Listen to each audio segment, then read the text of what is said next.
revisão da nossa aula vai ser do capítulo 3, os primórdios da humanidade, onde nós vamos estar abordando a vida no Paleolítico. Nós vamos relembrar, né, porque nós já tivemos essa aula, um pouquinho como era que o homem nesse período ele vivia, né.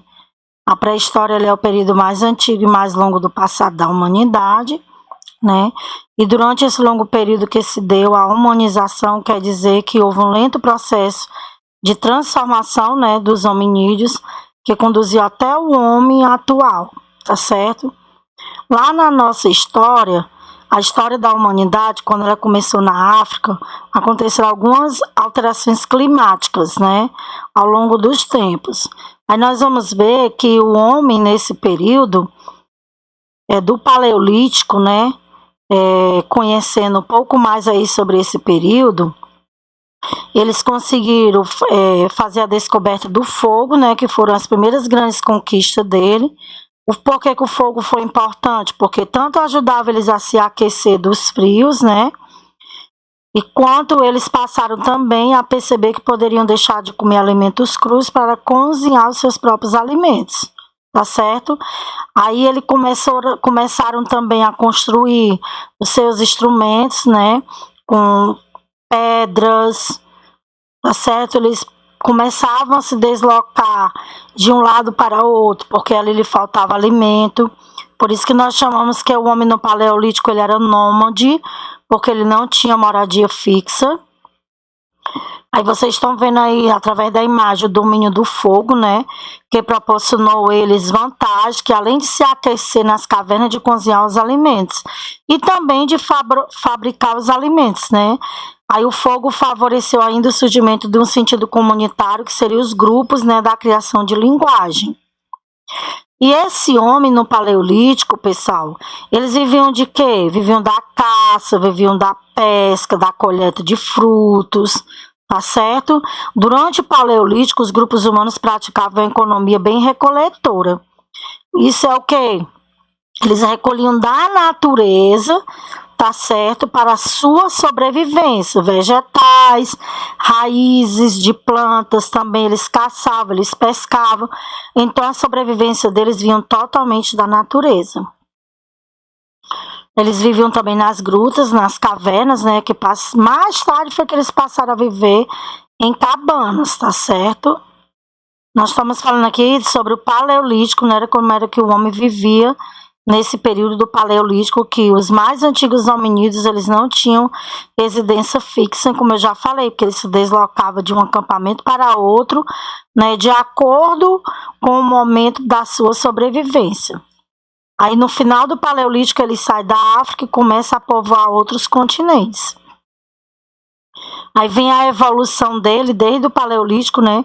Que eles gravavam em pedras e pintavam as paredes das grutas, tá certo? Que nós chamamos que isso é a arte rupestre, era a forma e a maneira deles se comunicarem. Faziam ainda pequenas esculturas com ossos, com madeira, e eles acabavam transportando consigo, né? Era uma arte móvel, que nem nós chamamos. Aí o que é que vai acontecer? Depois o homem, lá no Neolítico, né? O homem descobre a agricultura. Quando eles comiam as frutas, jogavam as sementes no chão e ali começava a florescer. Então eles perceberam que ali eles poderiam desenvolver o que nós chamamos de agricultura. Então ele acaba começando a ter um pouso fixo, uma moradia, onde ele vai se tornar sedentário e produtor. E com isso ele começa a permanecer durante muitos períodos no mesmo local, porque eles agora já tinham a condição de produzir os seus alimentos, tá certo? Que seria nesse período aí, seria o período Neolítico. E a grande descoberta desse Neolítico foi justamente a agricultura. Somente depois vai haver o aparecimento dos metais, né? Lá na Idade dos Metais, que isso facilitou muito a vida deles, e um dos primeiros metais foi o cobre, né? Por volta de 5.000 antes de Cristo. Aí eles começavam a fabricar as armas, as ferramentas deles, os utensílios que eram feitos de cobre. Com isso, iriam suprindo os materiais anteriores que eram fabricados de pedras, né, de ossos e madeira. Tá bom? Vocês também têm na página 35 do livro de vocês um quadro trazendo, né, as características tanto do Paleolítico quanto do Neolítico, que é importante também, certo? Para o conhecimento de vocês em relação à nossa prova, tá certo? Aula 2, né, vídeo 2 sobre a revisão, dando continuidade à nossa aula de revisão agora do capítulo 4, tá certo? Nós vamos falar um pouco do crescente fértil da Mesopotâmia, que esse assunto também foi introduzido também como roteiro na prova de vocês. Primeiro a gente começa a relembrar o significado da palavra Mesopotâmia, né, que significa terra entre os rios. Essa região, pessoal, localizava-se entre dois rios de suma importância, Rio Tigre e o Eufrates, no Oriente Médio, onde atualmente é o Iraque. Então, essas informações são importantes. Tudo que nós estamos abordando são conteúdo de prova. E esta civilização é considerada uma das mais antigas da história. Aí, quais são os principais povos, né, que nós estudamos também nas nossas aulas ao vivo com vocês pelo Zoom? Os povos antigos habitavam essa região, e entre esses povos nós podemos destacar os babilônicos, os assírios, os sumérios, os caldeus, os amoritas e os acádios. Vocês também, no livro de vocês, também tem esses povos aí apresentando as características, que nós vamos falar um pouco também sobre eles.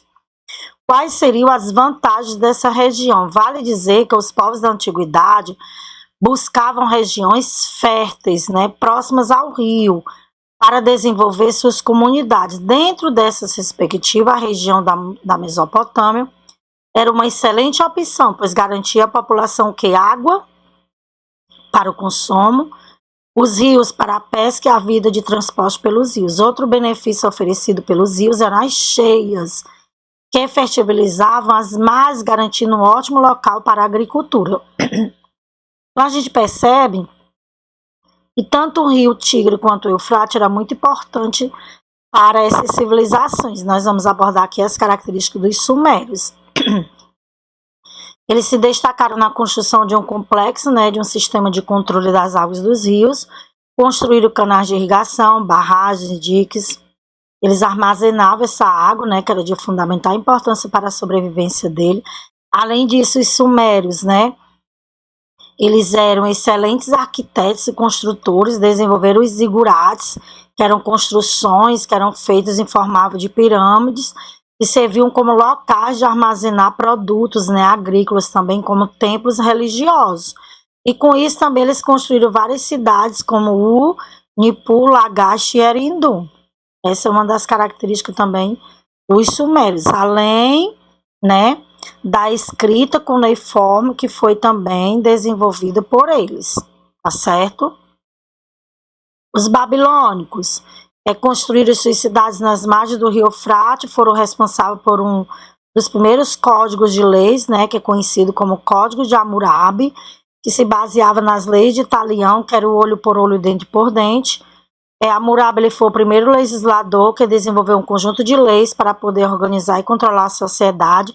De acordo com o Código de Hammurabi, né, todo criminoso deveria ser punido de uma forma, né, proporcional ao delito cometido. Por isso que era chamado olho por olho e dente por dente. Tá certo? Além disso, né, os babilônicos também desenvolveram um rico e precioso calendário, cujo objetivo principal era conhecer mais sobre as cheias do rio Eufrates e também obter melhores condições para o desenvolvimento da agricultura. Eles também tinham conhecimento de astronomia e desenvolveram também o que nós chamamos de relógio do sol. Além de Hammurabi, outro imperador também se tornou conhecido por administração, que foi Nabucodonosor, que acabou sendo responsável pela construção dos jardins suspensos, que são os jardins babilônicos.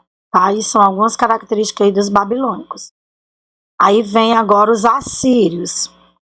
Este povo destacou-se pela organização e desenvolvimento de cultura militar, encaravam a guerra, né, como uma das principais formas de conquistar o poder e desenvolver a sociedade. Eram extremamente cruéis com os povos inimigos. Lembra que a gente abordou nas nossas aulas pelo Zoom que os assírios eram, digamos assim, violentos, que eles não perdoavam, que eram seus rivais. Quando eles conquistavam os povos, né, eles castigavam, eles eram cruéis, era uma forma de manter o respeito e espalhar o medo entre os povos, tá certo? Essas eram atitudes que eles faziam para que os povos conquistados por eles tivessem medo dele. E outros seriam os caldeus, né, que habitavam na região conhecida como Baixa Mesopotâmia, no primeiro milênio. Eles eram de origem semita, tá certo? Dentro desse daí também vai se falar que os caldeus, né? Mais importante foi Nabucodonosor II, que era o imperador dos caldeus, tá? Que após a morte desse imperador, o Império Babilônico ele foi conquistado pelos persas, que já são também outros povos, né? Os povos persas. E nós vamos também estudar os persas só lá no capítulo 5, e não vai estar abordando esse conteúdo dos persas na nossa prova bimestral, tá bom? Lembrando que nós teremos as nossas aulas pelo Zoom também, tirando dúvida, fazendo atividade de revisão, para se aprofundar mais, tá certo? E melhor ajudar vocês no momento que vocês forem realizar as provas de vocês.